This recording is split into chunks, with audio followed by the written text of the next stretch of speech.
Hi guys! Another day, another video na naman na tungkol sa mga bantam, mga ating pag-uusapan. Ay mga kabantam, sa akin nga pala ay meron tayong sure na subscriber na gustong magkabantam na ipapares niya daw sa kanyang hen. Ngayon papadala ko na to si Diego sa kanya lang.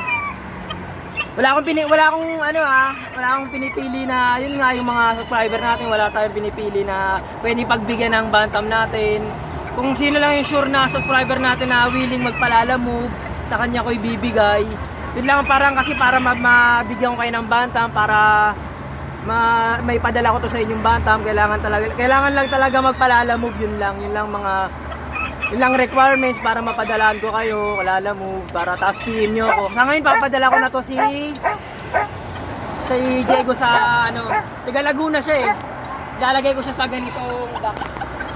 Itong box nag-request siya bayong, kaso tinatamad ako bumili ng bayong eh, kasi medyo mainit na yung panahon eh. Tinatamad na ako maglakad, kaya dito ko na lang siya. Dito sa training box na to. Medyo malaki to sa sesto na kahon, kaya sa kanya na lang to. Kaya ganyan kalakas sa ating mga subscriber na pagbibigyan nating bantam. Bigyan natin to, mamaya mapupunta na to dun sa Tiga Laguna na siya nating subscriber. Yung mga magtatanong kung may pamimigay pa akong mga bantam, mga i-out ko, meron pa naman akong bibigay ng mga bantam dito. Mamimili tayo ng bibigay natin bantam.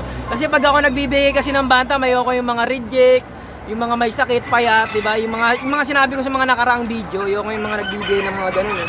Yung para mga patapon na, kaya gusto ko yung mga quality talaga. Ito si Diego, kapapaligo nga lang pala ito ni Diego, pinaliguan ko ito kaninang umaga eh. Yan. Update ko kayo mamaya kung papadala ko na to din.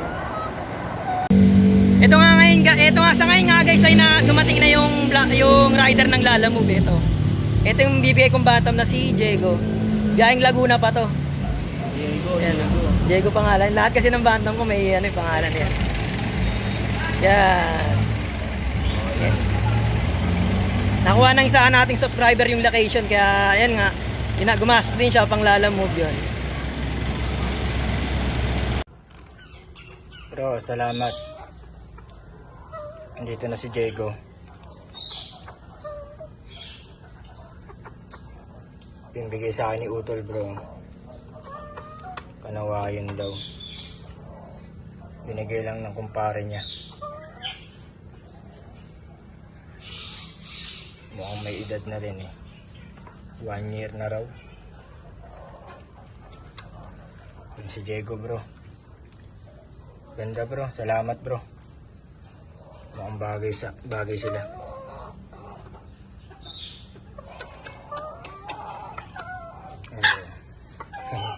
Takot yung babae. Thank you, bro. Maraming salamat, bro.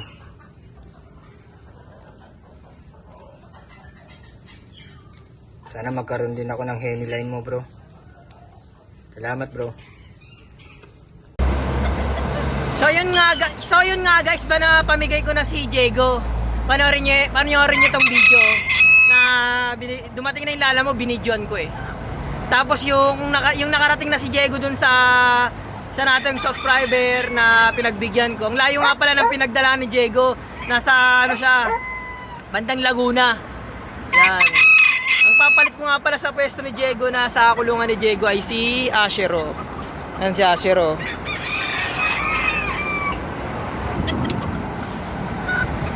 Yan si Ashero muna nilagay ko yan, kasi medyo lumaki na rin si Ashero eh, para di masayang, para di maano yung niya, yung balahibo niya. So yun nga guys, yun lang yung qualify para maibigyan ko kayo ng bantam. Kailangan i-PM nyo ako, tapos kung willing kayo magpalala move, para maibigay ko sa inyo yung bantam. So meron pa tayong i-out na mga bantam dito, mamimili pa ako. O kaya bibili ako ng bantam para sa inyo na ipamimigay ko lang din yan. O kaya yung palahi kong bantam na anak ni Blues.